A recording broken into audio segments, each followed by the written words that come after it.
రోజులుగా దీక్షలు చేపడుతున్నటువంటి నిరుపేదలైనటువంటి జర్నలిస్టులకు గత కొన్ని సంవత్సరాల క్రితం గత ప్రభుత్వం నివేశన స్థలాలు కేటాయించి ఇల్లు కూడా నిర్మించుకొని కరెంటు మీటర్ కూడా తీసుకున్న సందర్భంలో కాంగ్రెస్ నాయకుడైనటువంటి స్వామిరెడ్డి గారు విలేకరులపైన కుట్రపూరితంగా కోర్టులో కేసు వేసి సుమారు 80 మంది నిరుపేద జర్నలిస్టుల గోసపుచ్చుకుంటాడని చెప్పని సందర్భంగా మీకు తెలియజేస్తున్నాను.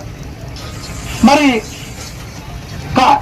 గత ప్రభుత్వం బీఆర్ఎస్ ప్రభుత్వంలో అధికారికంగా మా జర్నలిస్టులకు నివేశన స్థలాలు కేటాయిస్తే మరి నేటి ప్రభుత్వం ప్రజాప్రభుత్వం అని చెప్పుకుంటున్నటువంటి కాంగ్రెస్ ప్రభుత్వం కావచ్చు, ఆ కాంగ్రెస్ ప్రభుత్వానికి ముఖ్యమంత్రిగా ఉన్నటువంటి రేవంత్ రెడ్డి గారు కావచ్చు, ఈ నియోజకవర్గానికి ఇన్ఛార్జి అయినటువంటి ప్రణవ్ బాబు గారు కావచ్చు, మరి ప్రతి అర్హులైన నిరుపేదలకు ఇళ్ళని కట్టిస్తామని చెప్తున్నారు కదా.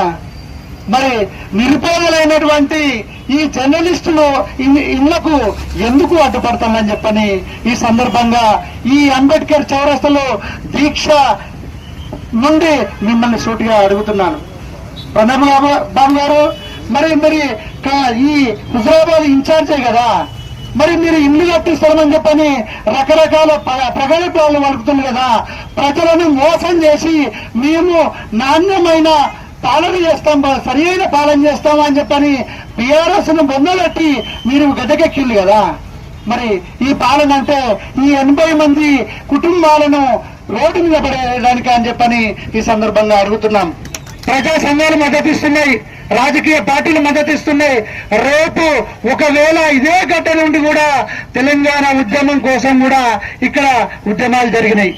మరి ఇక్కడ నుండే ఉద్యమాలు ఉంటున్నాయని చెప్తున్నా.